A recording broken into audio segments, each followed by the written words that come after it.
Hello everyone. I'm Kira Stolpa. I am making a video for my progress letter, I think it's called, for writing about environmental sustainability. I'm much better at talking than I am writing. I'm not like a big writer or anything. You know, I'm a marine biology major, so I prefer just talking than writing. And I'm doing my Unit 1 essay on PFOA, also known as C8, which a company called DuPont spilled into the rivers around Parkersburg, West Virginia. And it's a big, dangerous chemical. They're putting it on non-stick pans and everything to make it not stick. It was very bad, very big issue. I'll show you a picture of what it looks like. This is C8. There we go, that's C8. It's flipped for you guys, but it's very dangerous because it's huge. It's like a really big molecule and it has all these fluorines, which are very bad because fluorine is very dangerous.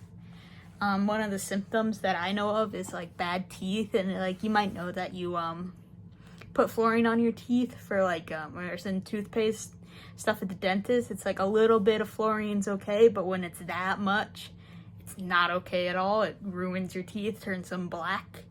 C8 also causes cancers and everything because it's way too big. It's too big of a molecule for your cells to flush out.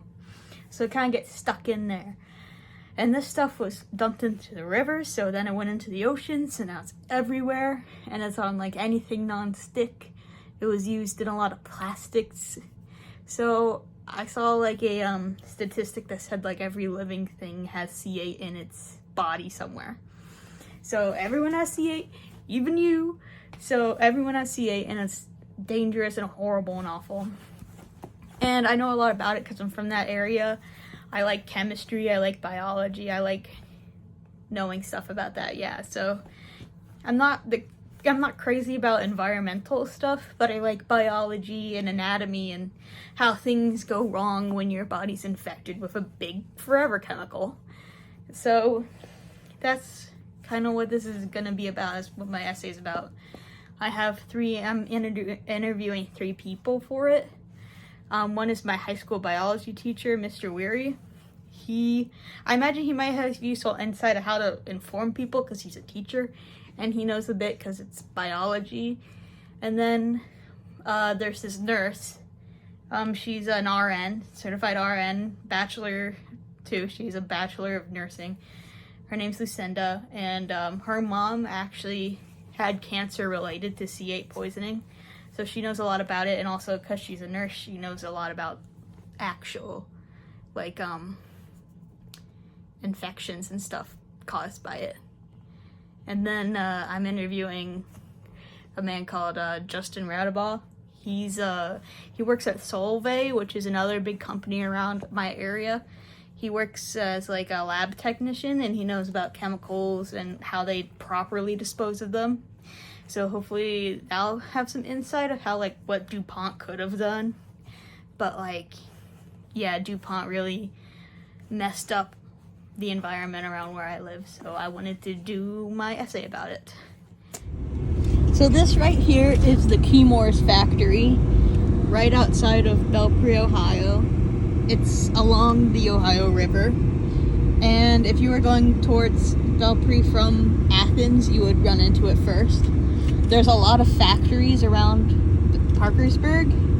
Like, pretty much if you drive along the main highway, like every 10 minutes you're gonna see a factory. Now, I don't know what this factory makes, and that's kind of horrible because, like, wouldn't you should probably tell the people living around you what you're making in these, so that's a bit problematic. Hello again, I am writing my rough draft right now for the Unit 1 assignment. I'm like halfway through-ish, but yeah, this is a long process, and I had a long weekend.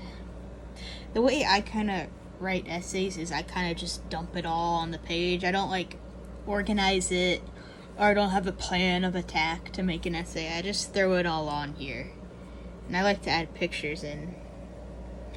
to break it up a bit. I like pictures a lot in essays. It just makes it easier for me to read for some reason.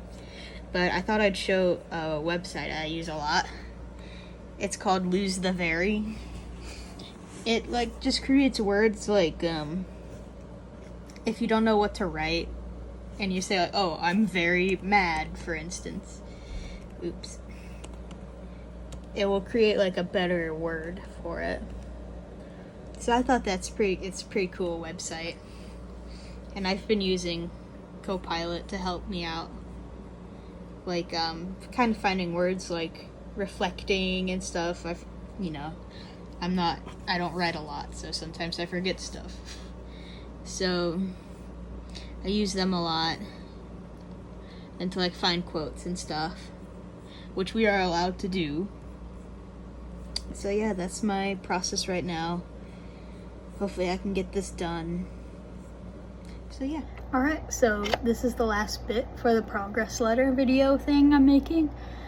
I just kind of, whenever I write, I like to just write it all in one go. I don't really have like a progress, like I don't make an outline or anything like that. So there wasn't much to show there. So yeah, this is the end. I'm gonna talk about ungrading a bit, like why I think I deserve a good grade, because I worked hard on this, a lot harder than I've done any other kind of thing. The only kind of essays I've had to write in college have been like lab essays, like for biology, so they're not like wordy or anything like that. So this has been a challenge, and I think I did good. And I went out of my comfort zone by interviewing people, which I'm very much an introvert, so I don't like going out and doing things like that. But I forced myself to do it, and it turned out great. So I think I should get a good grade on this.